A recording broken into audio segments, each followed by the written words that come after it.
नमस्कार दोस्तों, आप सभी का स्वागत है मेरे YouTube channel occult and you में।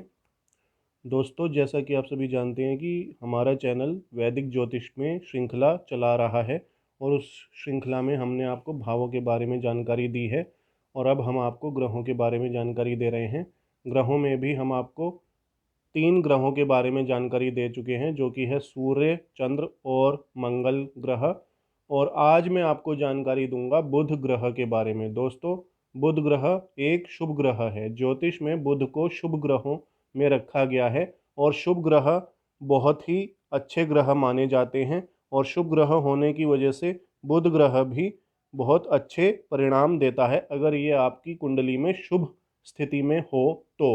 वैसे तो ज्योतिष में बुध को द्विस्वभाव ग्रह माना गया है, यानी कि ये अगर शुभ ग्रहों के साथ बैठा है या शुभ ग्रहों से दृष्ट है तो ये शुभ फल देगा, और अगर पाप ग्रहों के साथ बैठा हुआ है या पाप ग्रहों से दृष्ट है तो ये आपको अशुभ फल देगा। यानी कि ये दोनों प्रकार के फल आपको दे सकता है, शुभ फल भी और अशुभ फल भी।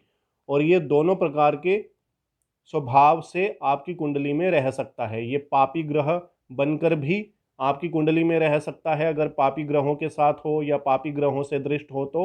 और ये एक अत्यंत शुभ ग्रह बनकर भी आपकी कुंडली में रह सकता है अगर ये शुभ ग्रहों के साथ हो या शुभ ग्रहों से दृष्ट हो तब। तो ये है बुध के बारे में थोड़ी सी जानकारी। आइए अब चलते हैं, देखते हैं इसके बारे में और डिटेल में। तो सबसे पहले हम देखेंगे कि किस किस राशि का स्वामी है बुध। तो जैसा कि आप सभी जानते हैं कि ज्योतिष में 12 राशियां होती हैं और 12 राशियों में से ये नंबर 6 और नंबर 3 की राशि का स्वामी है, यानी कि मिथुन यानी कि नंबर 3 और कन्या यानी कि नंबर 6 राशि। तो मिथुन और कन्या राशि का स्वामी बुध ग्रह कहलाता है और इसकी सर्वोत्तम डायरेक्शन यानी कि सर्वोत्तम दिशा उत्तर है, यानी कि ये उत्तर दिशा में सर्वाधिक बली होता है, दिग्बली होता है, यानी कि सर्वाधिक ताकतवर होता है। इसका दिन दोस्तों बुधवार है, ये तो आप सभी जानते ही होंगे। और इसका जो एलिमेंट है, जो इसका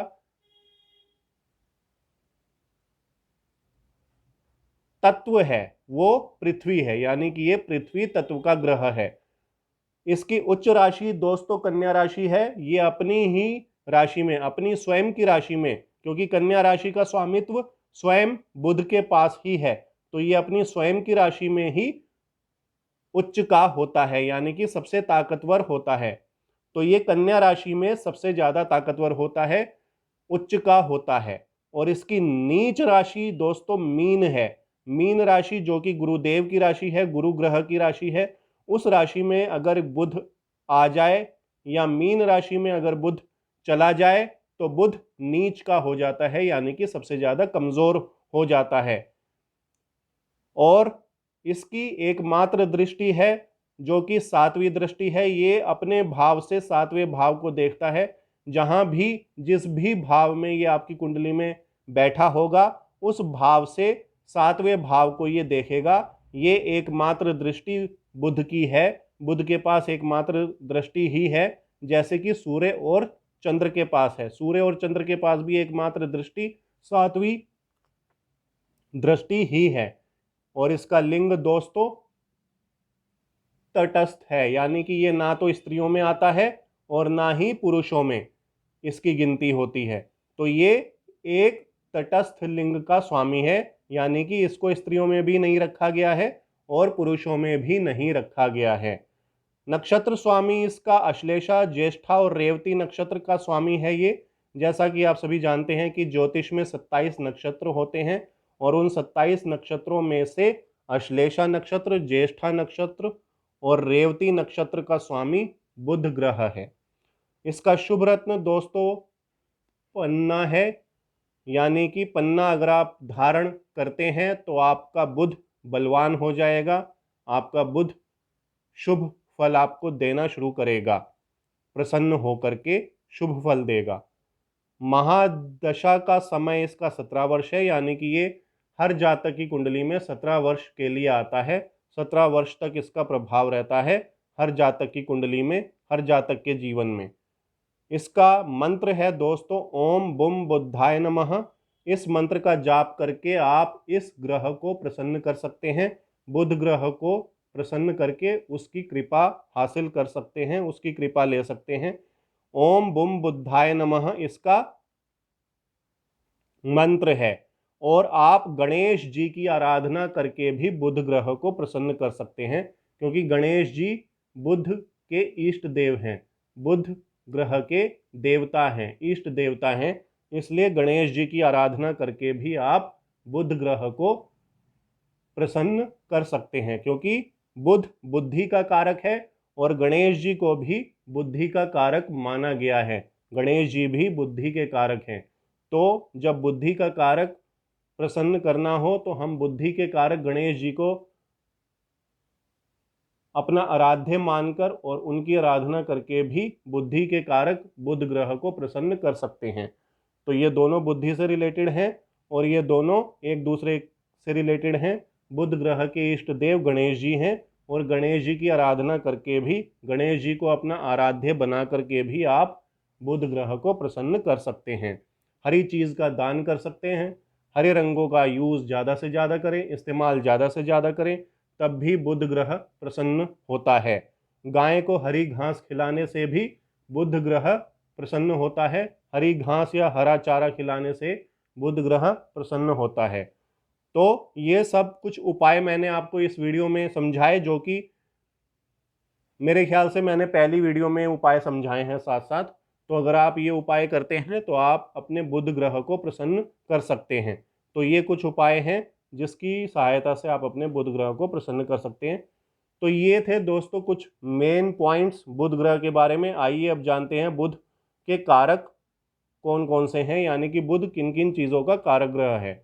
बुध दोस्तों मैं आपको समझा दूं, बुध आपकी खाल का कारक ग्रह है, आपकी त्वचा का कारक ग्रह है।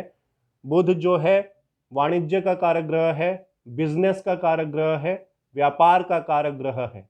जैसे सूर्य और शनि सरकारी नौकरी के कारक ग्रह हैं, इसी तरह से इसी प्रकार से बुध जो है व्यवसाय का कारक ग्रह है। अगर आपका बुध स्ट्रांग है, आपका बुध उच्च का है, आपका बुध अच्छी स्थिति में है, आपकी कुंडली में आपका बुध आपको शुभ फल दे रहा है, आपका बुध आपकी कुंडली के हिसाब से शुभ ग्रह है, तो आप बिजनेसमैन बन सकते हैं, बिजनेस में जा सकते हैं, बिजनेस में आपका सिक्का जम जाएगा, बिजनेस में आप अच्छी स्थिति हासिल कर पाएंगे, क्योंकि वाणिज्य और व्यापार का कारक है बुध ग्रह। वाणिज्य यानी कि सीए से रिलेटेड जो काम होते हैं, कॉमर्स से रिलेटेड जो काम होते हैं, वो सभी बुध के अंतर्गत आते हैं, क्योंकि बुध बुद्धि का कारक है।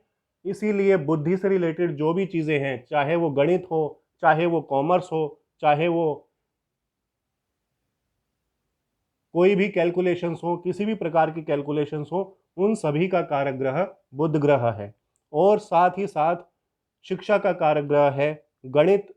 मैंने आपको बोल ही दिया पहले कि गणित का कारक ग्रह है, बुद्धि का कारक ग्रह है, बुद्धिमत्ता का कारक ग्रह है, शिक्षा का कारक ग्रह है, वितर्क का कारक ग्रह है, तर्क का भी कारक ग्रह है, वाणी का कारक ग्रह है। आपकी जो जीवा है वो बुध के कंट्रोल में है, आपकी जो वाणी है वो बुध के कंट्रोल में है। आप किसको क्या बोलते हैं और आप बोलने में सक्षम हैं या नहीं, ये बुध के ऊपर डिपेंड करेगा कि बुध की कृपा आपके ऊपर है या नहीं। बुध अगर आपके लिए शुभ है तो आप बहुत ही अच्छे वक्ता हैं। अगर बुध आपके ऊपर प्रसन्न नहीं है या आपकी कुंडली में बुध अच्छी स्थिति में नहीं है तो आप कभी भी वक्ता नहीं बन सकते, और भूल कर भी वक्ता बनने की कोशिश मत करना अगर बुध आपका खराब है तो, क्योंकि खराब बुध वाणी को बिल्कुल खराब कर देता है। आप अपने आप को एक्सप्रेस नहीं कर सकते, अभिव्यक्त नहीं कर सकते, अपनी बातों को दूसरों को समझा नहीं सकते अगर बुध खराब है तो वक्ता की लाइन में जाने से पहले, जैसे एमआर मेडिकल रिप्रेजेंटेटिव की लाइन होती है, या सेल्स मार्केट में जाने से पहले आपको अपनी वाणी अच्छी करनी होती है, क्योंकि वाणी अच्छी होगी, आप अच्छा बोल पाओगे, तभी आप दूसरे को प्रसन्न कर पाओगे, दूसरों को आकर्षित कर पाओगे। और दूसरों को आकर्षित करने की जो कला है वो बुध से आती है। तो अगर आपको सेल्स मार्केटिंग में जाना है, सेल्स में जाना है, मार्केटिंग में जाना है, या किसी भी वक्ता के कार्य क्षेत्र में जाना है, वक्ता बनना है, तो आप पहले अपनी कुंडली में बुध की स्थिति देखिए। अगर बुध की स्थिति अच्छी है तो आप बहुत ही अच्छे वक्ता बन सकते हैं, बहुत ही अच्छे सेल्समैन बन सकते हैं, बहुत ही अच्छे मार्केटिंग एग्जीक्यूटिव बन सकते हैं, क्योंकि आप अपने आप को अच्छे से अभिव्यक्त कर पाएंगे। तो वाणी का कारक है, इसीलिए अभिव्यक्ति का कारक भी हो गया, ज्योतिषी का कारक हो गया क्योंकि बुद्धि का कारक है। ज्योतिष में आपको गणित भी चाहिए और बुद्धि भी चाहिए, तो इसीलिए ज्योतिष का कारक है, क्योंकि बुद्धि का कारक है इसीलिए ज्योतिष का कारक है। लेखाकार, व्यापार का मैंने आपको पहले ही बता दिया कि व्यापार का कारक बुध ग्रह है। कमीशन एजेंट का कारक है। कमीशन एजेंट कौन होते हैं? जो सेल करते हैं, किसी चीज को कमीशन के बेस पर आपको देते हैं, बीच में से अपना हिस्सा लेते हैं और आपको वो चीज दे देते हैं, आसानी से दिलवा देते हैं। तो उसमें भी वाक पटुता आपको चाहिए, वक्ता का कार्य करना पड़ता है उसमें। इसीलिए इन सब लाइन में जाने से पहले सेल्स मार्केटिंग और वक्ता की लाइन में जाने से पहले आप अपनी कुंडली में बुध की स्थिति को जान लें। अगर बुध की स्थिति अच्छी है तो आप एक अच्छे वक्ता, आप एक अच्छे सेल्समैन, आप एक अच्छे मार्केटिंग एग्जीक्यूटिव बन सकते हैं। अगर बुध की स्थिति अच्छी नहीं है, खराब है, तो भूल कर भी सेल्स में, मार्केटिंग में और साथ ही साथ वक्ता की लाइन में, वक्ता के कार्य क्षेत्र में नहीं जाइए, भूल कर भी नहीं जाइए अगर बुध खराब स्थिति में है तो ये बुध के कारक हो गए या बुध के कारक तत्व हो गए। और नृत्य का कारक भी है, मित्र का भी है, मामा का भी है, प्रज्ञा का भी है, बाघ का भी है, नाटक का भी है। और साथ ही साथ पेट, मुंह, चर्म, चर्म जो कि मैंने आपको पहले ही बोल दिया कि चर्म का कारक ग्रह है, क्योंकि ये खाल का कारक ग्रह है। खाल का, स्किन डिसीजेज हो सकती हैं अगर आपका बुध खराब है तो। आपको पेट की बीमारियां हो सकती हैं अगर आपका बुध खराब है तो। आपको बुद्धि की बीमारी, ब्रेन से रिलेटेड बीमारियां हो सकती हैं, दिमाग से रिलेटेड बीमारियां हो सकती हैं अगर आपका बुध खराब है तो।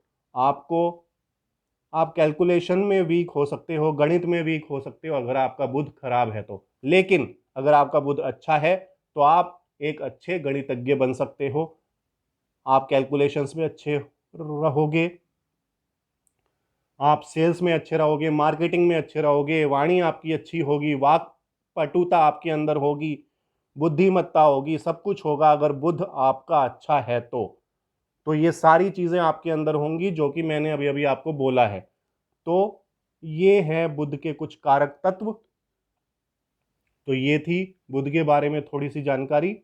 उम्मीद है कि आपको ये अच्छी लगी होगी, और अगर ये वीडियो आपको अच्छा लगा हो तो वीडियो को लाइक कीजिए, शेयर कीजिए और मेरे चैनल को ज़्यादा से ज़्यादा सब्सक्राइब कीजिए। और मेरे से जुड़े रहने के लिए मेरे चैनल को ज़्यादा से ज़्यादा सब्सक्राइब कीजिए। एक बात मैं और बोलना चाहूँगा कि अगर बुध आपका अच्छा है, अगर बुध आपका शुभ है आपकी कुंडली के हिसाब से, अगर बुध आपको अच्छे परिणाम दे रहा है, तो आपका शुक्र ग्रह भी अपने आप अच्छा हो जाएगा। आपका शुक्र ग्रह भी आपको अच्छे परिणाम देगा। आपको बुध के साथ साथ शुक्र की चीज़ें भी हासिल होंगी अगर आपका बुध अच्छा है आपकी कुंडली के हिसाब से। तो अगर आपका बुध ताकतवर है, अच्छा है और शुभ है आपकी कुंडली के हिसाब से, तो आपको शुक्र की चीज़ें भी बुध की चीज़ों के साथ साथ हासिल होंगी। लेकिन अगर आपका बुध खराब है तो आपका शुक्र भी आपको अच्छा परिणाम नहीं दे पाएगा, या कह सकते हैं कि उतना अच्छा परिणाम नहीं दे पाएगा जितना अच्छा दे सकता था अगर आपका बुध खराब हो गया तो अगर आपका बुध खराब है तो आप के जीवन में बुध की चीज़ों के साथ साथ शुक्र की चीज़ों में भी कमी आएगी, शुक्र से रिलेटेड चीज़ों में भी कमी आएगी। तो ये चीज़ मैं आपको बताना चाहता था, क्योंकि ज्योतिष में बुध के अच्छा होने से शुक्र को अच्छा माना जाता है और बुध के खराब होने से शुक्र को भी खराब माना जाता है। तो इसी के साथ मैं ये वीडियो समाप्त करता हूँ। अगर आपको वीडियो अच्छा लगे तो लाइक कीजिए, शेयर कीजिए, ज़्यादा से ज़्यादा शेयर कीजिए, और मेरे से जुड़े रहने के लिए मेरे चैनल को सब्सक्राइब कीजिए। धन्यवाद।